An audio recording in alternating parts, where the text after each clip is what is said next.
এসে গেছে। এত লেট কেন? আরে বুঝো না, বাড়ির সবার চোখ থাকতে আসতে একটু সময় লাগে, এর জন্য একটু দেরি হয়েছে। আর তাছাড়া এখন তো চলে আসছে।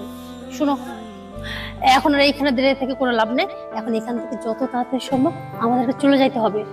আমি তো বাড়িতে নাই, বাড়ির মানুষ যদি আমাকে খোঁজাখুঁজি শুরু করে, দেখা যাক খুঁজতে খুঁজতে এখানে চলে আসবে, তখন বিপদ হয়ে যাবে। চলো তো। আরে এত তাড়াহুড়া করো, দেখি কি আনছো ব্যাগে। এইটা দেখার কি আছে? আমার জামা কাপড়। আরে বললাম তো আমার জামা কাপড়। জামা কাপড় মানে অন্য কিছু আনো না? অন্য কিছু বলতে কি আনবো? টাকা পয়সা আনো না? দাঁড়াও দাঁড়াও, টাকা পয়সা আনবো মানে? আমি কিসের টাকা পয়সা নিয়ে আসবো? আর আমি টাকা পয়সা পাবোই বা কই? কই পাবো মানে? গয়নাঘাটে কিচ্ছু আনো নাই? আচ্ছা তুমি তো খুব ভালো করেই জানো আমার তো কোনো গহনাগাটি নাই, তাহলে আমি কোত্থেকে নিয়ে আসবো? টাকার মধ্যে একটা দৌড়, তাও তো আমি বারবার হারিয়ে ফেলার জন্য মা বলছে স্বর্ণের জিনিস ইউজ করতে হবে না। তোমার আম্মুর গয়নাঘাটে নেই? হ্যাঁ আছে, ওগুলো তো আম্মুর কাছে। আম্মুর কাছে থাকবে কেন? আমরা যে দুজন পালাচ্ছি, এই যে 1 মাস 2 মাস চলতে হবে, তাহলে আমরা কি দিয়েছি? মানে বুঝলাম না, আমরা 1-2 মাস কি খাবো, কি দিয়ে চলবো, সেই ব্যবস্থাটা আমাকে করতে হবে? কি করবে? তুমি তো আমার অবস্থা এখন জানো। ও আচ্ছা আচ্ছা, একটা কথা বলো তো, তুমি সত্যি পুরুষ মানুষ নাকি? তুমি আমাকে পালিয়ে নিয়ে যাচ্ছ আমাকে বিয়ে করবে বলে, আর তুমি বলতেছো কি আমি আম্মুর গহনা নিয়ে আসবো, বাবার টাকা পয়সা নিয়ে আসবো? আমি কি চোর? হ্যাঁ, আর তাছাড়া আমি বাড়ি থেকে পালাইছি, তাদের পছন্দ মতো বিয়ে করছি না যে তাদের থেকে টাকা পয়সা চাইলে দিয়ে দিবে। আর আমি কেন গহনা চুরি করবো? হ্যাঁ, সবাই এরকম করে না যে পালানোর সময় কিছু তো নিয়ে আসে। দেখো সালমান, আমি একটা কথা বলি, তুমি আমাকে ভালোবাসো, তুমি আমাকে বিয়ে করবে, সো কোথায় নিয়ে তুমি আমাকে রাখবে আর কি খাওয়াবে সেটা এখন তো তোমার ব্যক্তিগত ব্যাপার। আমি তোমার বউ হব, আমি কোনো বিজনেস কোম্পানির তোমার অনার হব না যে তোমাকে খাওয়ানো পড়ানোর দায়িত্ব আমার থাকবে, কারণ তুমি ছেলে। আর আমাদের সমাজে একজন হাজবেন্ডই তার বউর দায়িত্ব নেয়, কোনো বউ কখনো তার স্বামীর দায়িত্ব নেয় না, এটা নিশ্চয়ই তুমি খুব ভালো করে জানো। আর তাছাড়া তুমি যে বলছো আমি বাড়ি থেকে নিয়ে আসবো, কেন? তুমি তোমার বাড়ি থেকে টাকা পয়সা নিয়ে আসতে পারোনি? তোমার মায়ের গহনা নিয়ে আসতে পারোনি? হ্যাঁ, ভালোবাসতে পারো, বিয়ে করবা সেটাও চিন্তা ভাবনা করতে পারো, সংসার করবা সেটাও ভাবতে পারো, অথচ তাকে খাওয়াবে কি সেটা তুমি চিন্তা করতে পারো না? সেটা চিন্তা কি আমাকে করতে হবে? এখন তোমার কথা শুনে কি মনে হচ্ছে জানো? বাবা মারা যেটা বলে একদম ঠিক বলে। আসলে কি তোমাদের মতো ছেলেরা আর যাই হোক কাউকে ভালোবাসতে পারে কিন্তু দায়িত্ব নিতে পারে না। সরি ভুল বললাম, ভালোবাসা তোমাকে ভালোবাসার যোগ্য না। আসলে তুমি তো আমাকে ভালোই বাসো না, তুমি তো ভালোবাসছিলে আমার বাবার টাকাকে, তাই না? দেখছিলে আমার বাবার 5 তলা বিল্ডিং আছে, আমার বাবা বড় একটা ব্যবসা করে, তার কাছে অনেক পয়সা আছে, সেই লোভে তুমি আমার ভালোবাসছিলা। তুমি কি ভাবছিলা আমি তোমার সাথে পালায় আসবো, মায়ের এত গহনা চুরি করে নিয়ে আসবো, বাবার টাকা পয়সা চুরি করে নিয়ে আসবো, আর সেটা নিয়ে 2 মাস 6 মাস তোমাকে নিয়ে বসে বসে খাবো? শোনো, আমি তোমাকে ভালোবাসছি তোমার সাথে সংসার করার জন্য, বাবা মার টাকা পয়সা চুরি করে নিয়ে আসে তোমাকে বসা বসা খাওয়ার জন্য। সত্যি তুমি আমার ভালোবাসার যোগ্যই না। আমি ভুল করছি যে তোমার মতো একটা ছেলেরে ভালোবাসছি, এটা আমার জীবনের সবচেয়ে বড় ভুল। কারণ আমার আগেই বোঝা উচিত ছিল তুমি একটা রাস্তার টুকায়। আরে যে ছেলে আজ 2টা বছর আমাকে ভালোবাসে, কখনো দেখলাম না যে আমার জন্য চকলেট পর্যন্ত কিনে নিয়ে আসলো, কখনো 10 টাকার বাদাম কিনে খাওয়ালো, কখনো রিক্সায় নিয়ে ঘুরলো। হ্যাঁ, রিক্সায় নিয়ে ঘুরছো, তবে সেই রিক্সা ভাড়াটা আমাকে দিতে হয়েছে। আমরা যখন কোথায় বসছি, একটু কফি খেয়েছি বা কোনো ফাস্ট ফুডে গেছি, সেই বিলটা আমাকে দিতে হয়েছে। আমি কখনো ভাবিনি যে তুমি আমার টাকা পয়সা দেখে আমার সঙ্গে ভালোবাসার নাটক করছো। আমি সবসময় ভাবতাম হ্যাঁ তোমার অবস্থা খারাপ আছে, আমার কাছে টাকা আছে, আমি দিই। কিন্তু এখন আমি ক্লিয়ার, আসলে তুমি তো আমাকে ভাঙা ভাঙা খাওয়ার চেষ্টা করতেছিলে। আর এখন কি ভাবছিলাম তুমি আমার নিয়ে যাবা, বিয়ে করবা, 6 মাস বসে খাবো, তারপর আমার বাবাকে বলবো আপনার মেয়েকে আমি চালাইতে পারছি না, আমাদেরকে সারা বছর টানবে। ছি, এই তোমার মানসিকতা? আর এই মানসিকতা নিয়ে তুমি আমার ভালোবাসছো? আমার না দেখে আমার সত্যি ঘৃণা হচ্ছে, মনে হচ্ছে তোমার মুখে টানে একটা থাপ্পড় মারি।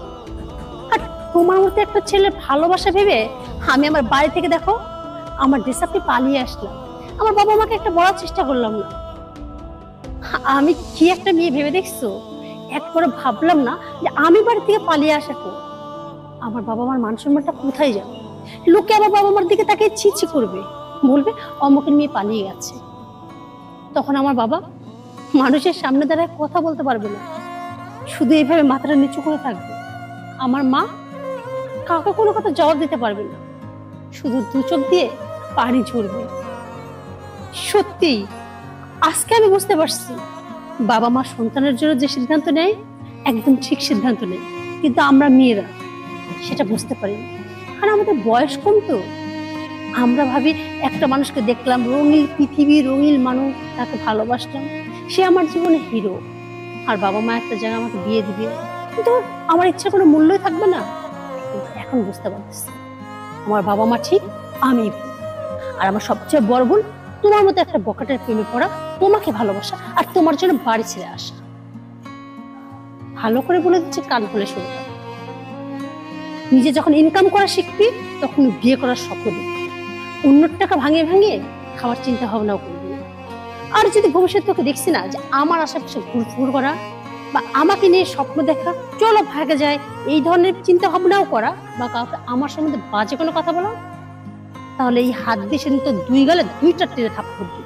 কতটা মাথায় রাখিস, সারা জীবন শুধু তোর এইভাবে চেয়ে থাকতে হবে। সুফনা দেখো, আচ্ছা ছাড়, কমা কিসের কমা? হ্যাঁ কিসের কমা? আরে একটা জিনিস তো বুঝতে পারি না, তোর সাহস কিভাবে হয় তুই আমার হাত ধরিস? এই ছোট লোকের বাচ্চা, আমার হাত ধরার মতো তোর কোনো যোগ্যতা আছে? শোন, আমার হাত ধরতে হলো না, এটা মিনিমাম যোগ্যতা লাগে। তুই তো রাস্তায় একটা টুকায় বস্তি থেকে উঠে আসছিস, তোর তো কোনো যোগ্যতা নাই। আরে এত কিছু জানার পর, বুঝার পরেও আমি তোরে ভালোবাসছিলাম, এই মন থেকে ভালোবাসছিলাম। তোরে আমি চাইছিলাম নিজের করে, ভেবেছিলাম মানুষ জন্মগতভাবে গরিব হলে মানুষের লোভী হয় না, মানুষের চরিত্রগত সমস্যা থাকে না, অন্য সম্পদ পাওয়া আশা করে না। কিন্তু তোরে দেখে কি বুঝলাম জানিস? আমি ভুল ছিলাম, তুই আসলে একটা লোভী। তুই আমারে তো কখনো ভালোই বাসিস না, আমার বাবার সম্পত্তি দেখে আমার সাথে ভালোবাসার নাটক করছিস। তুই যে আমার সাথে অভিনয় করছিস, তুই জানিস আমি চাইলে কি করতে পারি? আমি যদি আমার বাবারে বলি না, তোর এই পাত থেকে মাথা মনটা বাইরে একদম তোর সোজা করে দেবো। তবে শোন, আজকের পর থেকে আমার দিকে ওই চোখ তুলে তাকানোর চেষ্টা করবি, আর যদি তাকাস তোর এই চোখ দুটো আমি একদম উপড়ায় নিব। কথাটা মাথায় রাখিস। কি ভাবছিস? হ্যাঁ, বড় লোকের মেয়েদেরকে পটায় পটায় প্রত্যেকটা মেয়ের জীবন নষ্ট করবি? তার কখনো হবে না। যদি তোরে দেখছি না যে কোনো মেয়ের ফিসফিস ঘোরা, সেই দিন দেখিস আমি তোরে কি করি। আর হ্যাঁ, আমার নামটা নিলি না, আজকে থেকে তোর ওই মুখে না আমার নাম পর্যন্ত আমি শুনতে চাই না, বুঝতে পারছিস? তোর ওই মুখ দিয়ে আমার নামটা পর্যন্ত নিবি, আর যদি নিস তাহলে সময় হলে বুঝতে পারবি যে আমি কি করতে পারি না পারি। আর হ্যাঁ, মেয়েদের পিছনে পুরো বন্ধ কর। হ্যাঁ, কাজ কর। তোর বাবা তো শুনি দিন আনতে পান্তা ঘোরায়, সারাদিন দিন মজুরের কাজ করে। পারলে বখাটেদের মধ্যে আশেপাশে না ঘুরে এই মেয়েদের পিছনে বিরক্ত করা ছেড়ে দিয়ে বাবার সাথে যে হাতে হাতে কাজ কর। তাতে অন্তত আর যাই হোক নিজেকে একটু তোর মানুষ মানুষ মনে হবে। আর এই বৃদ্ধকালে তোর বাবার আর এত কষ্ট করে কাজ করতে হবে না, সংসারে একটু উন্নত হবে, বুঝতে পারছিস? যদি তোর মধ্যে বিন্দু পরিমাণ লজ্জাবোধ থাকে না, তাহলে আর কোনোদিন তুই আমার পিছ পিছ আসবে না, আমার নাম নেওয়ারও চেষ্টা করবে না, আমাকে নিয়ে ভাবারও চেষ্টা করবে না। আর হ্যাঁ, ভালো হয়ে যাবে। শোন, অনেক পেশাল পারছি তোর সাথে, আসলে আমি নিজেই বুঝতেছি না তোর সাথে কেন এত কথা বলছি। নিজের মধ্যে শুধু একটা কথা মনে হচ্ছে, আচ্ছা মানুষদের দিকে আমি এতই ভুল করলাম? তোর মতো এইরকম একটা ছেলের পিছনে আমার মতো মেয়ে ঘুরলো। তুই জানিস কত ছেলে আমার পিছনে ঘুরতো, কিন্তু আমি কাউরে পাত্তা দিই না, শুধুমাত্র তোর জন্য। অথচ দেখ, সেই তুই আমাকে ভালোবাসার অভিনয় করলে, আমার সাথে ঘুরলি ফিরলি, তারপর আমাকে বাড়ি থেকে বেরো করে নিয়ে আসলি। তারপর তোর এই আসল চেহারাটা আমার সামনে খুলে গেল। বাস, ভাগ্যিস ভাগ্যিস আসল চেহারাটা আমি দেখতে পাইলাম। তা না হলে তোকে যদি বিয়ে করে নিতাম, তখন তো সারা জীবন আমাকে কাঁদতে হইতো। না পারতাম বাবা মার সামনে যে মুখ দেখাইতে, না পারতাম এই সমাজের সামনে মুখ দেখাইতে। তখন তখন এক পর্যায়ে হয়তো আমাকে আত্মহত্যা করতে হইতো। এই আল্লাহ বাঁচাইছে। ছোট লোকের বাচ্চা কোথাকার, থাক, আমি এখন আসি।